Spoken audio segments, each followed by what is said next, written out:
بسم اللہ الرحمن الرحیم۔ السلام علیکم۔ Welcome to my YouTube channel. Please subscribe my channel.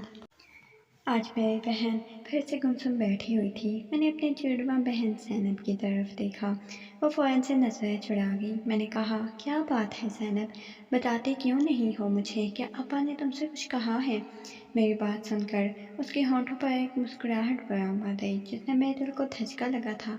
کافی دن بعد سے مجھے کسی گڑبڑ کا احساس ہوا، کیونکہ زینب کو دی جانے والی تکلیف کو میں خود محسوس کرتی تھی۔ میں سوچ چکی تھی، آج مجھے کیا ہے؟ اس سے دودھ میں نیند والی گولیاں ڈال کر پلا دی اور خود اس کے لباس پہن کر اس کی جگہ پر لیٹ گئی۔ لیکن کچھ ہی دیر بعد ابا کمرے میں آئے اور مجھے زینب سمجھ کر ایک رومال سنگھایا اور زینب سمجھ کر اپنی گود میں بھر کر اپنے کمرے میں لٹا دیا۔ اس کے بعد میرے باپ نے جو کچھ میرے ساتھ کیا، توبہ! میں اور میری جڑواں بہن زینب ہم شکل تھی۔ کوئی پہلی نظر میں ہمیں دیکھتا تو پہچان ہی نہیں سکتا تھا میں کون ہوں اور زینب کون ہے۔ بس ہم دونوں میں ایک فرق تھا، زینب بول نہیں سکتی تھی، لیکن چونکہ میں اس کی جڑواں بہن تھی اسی لیے اس کے ہر اشارے کو سمجھتی تھی۔ یوں سمجھ لیجیے وہ اپنے جذبات کا اظہار میری زبان سے کرتی تھی۔ وہ اداس ہوتی تو اسے مجھے یہ بتانے کی ضرورت نہیں پڑتی کہ وہ اداس کیوں ہے، اس کی آنکھوں میں کی زبان میں سمجھتی تھی۔ اس کا ہر انداز مجھے یہ بتا دیتا تھا اس کے دل میں کیا ہے۔ ہم دونوں بہنوں کا رشتہ بہت عجیب تھا۔ اکثر یہ ہوتا، زینب کو چوٹ لگتی تو درد مجھے ہوتا، وہ روتی تو آنسو میری آنکھوں میں جھلملانے لگتے۔ اس کی کوئی خوشی اور غم مجھ سے پوشیدہ نہ تھی۔ اکثر یہ ہوتا، شرارت میں کرتی اور وہ مار کھا لیتی، مجھے بچا لیتی۔ بچپن سے یہی ہوتا آ رہا تھا۔ ہم دونوں کی زندگی میں صرف خوشیاں تھیں۔ ہماری خوشیوں کو اس وقت نظر لگ گئی جب ہم دونوں بہنیں 10 سال کی ہوئیں تو ہمارے والد کا انتقال ہو گیا۔ وہ روڈ کراس کرتے ہوئے ایک حادثے کا شکار ہو گئی۔ یہ وقت ہم دونوں پر بہت کڑا گزرا۔ میری والدہ یہ خبر سنتے ہی بے ہوش ہو گئی۔ ہم دونوں بہنوں کا بہت برا حال تھا۔ آخر بھی ہمارا بھی گزرا۔ والدین کے انتقال کے بعد ہمارے گھر تو فاقوں کی نوبت آ گئی۔ میری ماں عدت میں تھی، لیکن جب گھر میں فاقے ہونے لگے تو میری والدہ نے اسی فیکٹری میں نوکری کر لی جہاں میرے والد ملازمت کرتے تھے۔ وہاں بچوں میرے گھر کے واحد کفیل تھے۔ شہر میں سلائی کی جاتی تھی۔ میری والدہ کو سلائی آتی تھی، اس لیے انہوں نے وہی کام شروع کر دیا، لیکن مسئلہ ہمارا ہو گیا تھا۔ ہم دونوں 10 سال کی تھی، اکیلی گھر میں نہیں رہ سکتی تھی۔ ہم دونوں واپس اسکول سے آتی تو گھر کے تالے کو چابی ہمارے پاس ہوتی۔ ہم دونوں اتنی دیر تک ایک خوف میں ہی مبتلا رہتے جب تک امی واپس نہیں لوٹ آتی۔ ہر آہٹ ہمیں خوف آنے لگتا۔ لیکن ایک بار ہمارے ساتھ ایسا واقعہ ہوا۔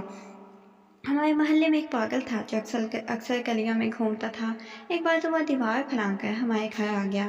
اپنے گھر میں دیکھ کر ہم دونوں بہنوں کی جان ہی نکل گئی۔ وہ پاگل ہمیں بڑی عجیب نظر سے دیکھ رہا تھا۔ ہم سمجھ نہیں پا رہی تھی کیا کریں۔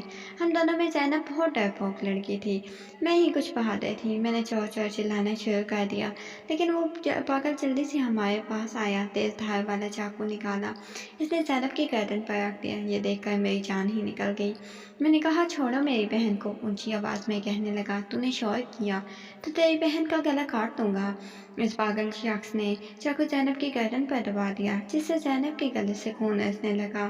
یہ دیکھ کر تو میں دیوانی ہو گئی۔ میں اس طرح تیزی سے بھاگی، وہ سمجھ ہی نہیں پایا۔ اس بات پر اس کے ہاتھ پر بڑی زور سے میں نے جو کاٹنا شروع کر دیا۔ وہ جھٹ سے پیچھے ہٹایا۔ میں نے کمرے میں موجود لوہے کا گلدان پکڑا اور سیدھا اس پاگل کے سر پر وار کیا۔ چور چور چلائی جا رہی تھی۔ اس پاگل نے زینب کو چھوڑ دیا۔ اس کا سر پھٹ چکا تھا، سر سے خون بہہ رہا تھا اور مجھے وہ گالیاں دینے لگا۔ اس سے پہلے وہ ہم پر جوابی حملہ کرتا، ہمارے گھر کے دروازے کو دھکے سے کھول کر محلے والے گھر میں داخل ہو گئے۔ ہمیں اس پاگل سے بچایا۔ جب میری والدہ گھر واپس آئیں تو ہم دونوں کو گلے لگائے بہت ڈرے۔ محلے کی عورتوں نے میری والدہ کو دوسری شادی کا مشورہ دیا۔ کہنے لگی، آج تو بچیاں بچ گئی ہیں، لیکن کبھی بھی ان کے ساتھ کوئی حادثہ پیش آ سکتا ہے۔ میری والدہ ہم دونوں کے لیے بے حد پریشان رہنے لگی، اس لیے جس فیکٹری میں وہ کام کرتی، اس فیکٹری میں کام کرنے والے ورکر سے شادی کر لی۔ شادی کے بعد ہمارا سوتیلا باپ بھی ہمارے گھر میں رہنے لگا، کیونکہ اس کے آگے پیچھے کوئی نہ تھا۔ اسی فیکٹری کا مرد کو ایک کھلنے میری والدہ سے شادی اس لیے تیار ہو گیا، اسے ایک گھر مل گیا۔ میری والدہ کو بھی ایک سہارا کی تلاش تھی۔ ہمارا دوسرا باپ پہلے ہی دن ہم سے کھلنے ملنے کی کوشش کرنے لگا، ہم سے بڑے پیار سے بات کرتا، زینب بیٹی، مہر بیٹی کہہ کر پکارتا، ہم سے یوں پیار کرتا جیسے ہم اس کی سکی بیٹیاں ہوں۔ میری والدہ اس بات سے کچھ پرسکون ہو گئی۔ اب امی یہ کرتی، صبح 8 بجے سے 12 بجے تک شفٹ فیکٹری میں وہ لگاتی، 12 سے شام کے 7 بجے تک ہمارے ستیلا باپ شفٹ لگاتا۔ اس کی تنخواہ زیادہ ہو چکی تھی، ہمارے گھر میں بہت سی سہولیات آنے لگی، وقت یوں ہی گزرنے لگا۔ ہم دونوں بہنوں نے 12 جماعتیں پاس کر لی۔ انہی دنوں میری والدہ بیمار رہنے لگی، انہوں نے کام پر جانا بھی چھوڑ دیا۔ امی کی کوشش تھی کہ ہم دونوں بہنوں کی شادیاں کر دیں، لیکن مسئلہ یہ تھا کہ زینب بہت خوبصورت ہوتے ہوئے بھی اسے ٹھکرائی جاتی کیونکہ وہ گونگی تھی۔ زینب کے لیے آنے والا رشتہ جب اس کے بجائے مجھے پسند کرتا تو میں صاف انکار کر لیتی۔ جو لوگ زینب کو ریجیکٹ کریں گے انہیں میں پسند نہیں کروں گی۔ میری والدہ ہم دونوں کی وجہ سے بے حد پریشان رہنے لگی۔ میرے ابا روز ایک کڑوا کھانسی کا شربت میری ماں کو پلاتے، بجائے میری ماں اسے ٹھیک ہوتی اور زیادہ بیمار ہونے لگی۔ ایک بار تو کھانسی کے ساتھ ماں کو الٹیاں ہونے لگی۔ ہم لوگ اپنی والدہ کو ہاسپٹل لے گئے، لیکن شاید ہمیں بہت دیر ہو گئی، میری والدہ ہمیں چھوڑ کر جا چکی تھی۔ اب ہم اپنے سوتیلے باپ کے سہارے تھے۔ میری بہن نے امی کا بہت غم لیا تھا، میں نے ہی اسے کڑے وقت میں سنبھالا تھا۔ وہ بہت جلد حوصلہ ہار جاتی، مجھ سے اشارے میں کہتی، تم بہت پاتر ہو، مجھے لگتا ہے میری طاقت بھی تم میں ہے۔ اس کی بات پر مسکرا دیتی۔ دوسرا اچھی طرح جانتی تھی کیسے ہماری والدہ کے انتقال کے بعد ہی میرے سوتیلے باپ کا رویہ ہم سے بدلنے لگا، کچھ تیز تراز قسم کے۔ مجھ سے اس پر بولتے ہی کہ میں سہ جاتی تھی۔ ایک بار میرا باپ گھر آیا تو اس کے ساتھ چند دوست اس کے ساتھ تھے۔ ہم دونوں بہنیں کی کمرے میں بند ہو گئی۔ ابا کے دوست جائیں تو ہم باہر آئیں، لیکن ابا کے دوست آدھی رات کو واپس گئے۔ پہلے تو میں حیران ہوئی، لیکن اس کے بعد تو جیسے سلسلہ چل نکلا۔ ایک بار تو میں نے بالکل لحاظ نہیں کیا اور کہا یہ ہمارا گھر ہے، یہاں کسی غیر مرد کو لانے کی ضرورت نہیں، اگر آپ کو یہی سب محفلیں سجانی ہیں تو ہمارے گھر سے جا سکتے ہیں۔ میری بات سن کر ابا مجھے دیکھتے رہ گئے، کہنے لگے بے فکر ہو کر آئندہ کسی کو نہیں لاؤں گا۔ اس کے بعد مجھے رات کو لگتے ہوئے ایک نتنوں سے بھوت ٹکراتی اور گہری نیند سو جاتی۔ جب صبح اٹھتی تو میرا پورا وجود درد سے چور ہوتا۔ جب میں زینب کی طرف دیکھتی تو وہ رو رہی ہوتی، اس رونے کی وجہ پوچھتی تو اشارے میں ٹال دیتی، لیکن وہ اس قدر بے حال ہو چکی تھی، چل بھی نہیں پاتی۔ نہ جانے اسے کیا ہوا تھا۔ ایک دن ابا گھر آیا، کہنے لگا زینب بڑی قسمت والی ہے، یہ ہمارے نصیب بدلے گی۔ مجھے ابا کی یہ بات بالکل سمجھ نہیں آتی تھی۔ وہ ہر وقت زینب کے ارد گرد منڈلاتا رہتا۔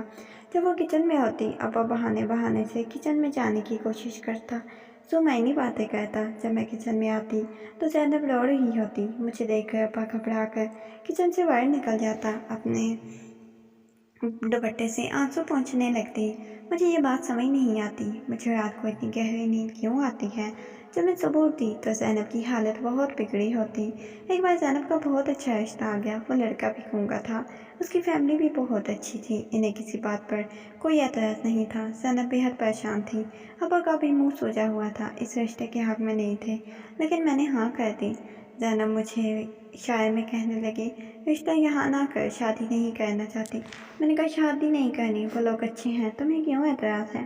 وہ مجھے بڑی بے بسی سے دیکھنے لگی، آنسو اس کی آنکھوں سے بہنے لگے۔ میرا دل دھک سے آ گیا، مجھے لگا کچھ گڑبڑ ضرور ہے۔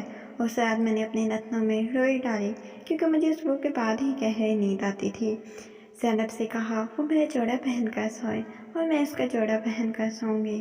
زینب مجھ سے پوچھنے لگی، میں نے اس کو سمجھایا، وہ میری بات مان گئی۔ میں نے رات کو جب زینب کو دودھ میں نیند والی گولی پلا لی، میں سچ جاننا چاہتی تھی۔ زینب کی آنکھیں دیکھ چکی تھی، جس نے میرے دل کی دنیا تو بے چین سا کر دیا تھا۔ میری بہن کی قلب اذیت وہی تھی جس کا مجھے شک تھا، دونوں کی شکلیں ملتی تھیں، اس لیے ابا مجھے زینب سمجھ کر اپنے کمرے میں اٹھا کے لے گیا۔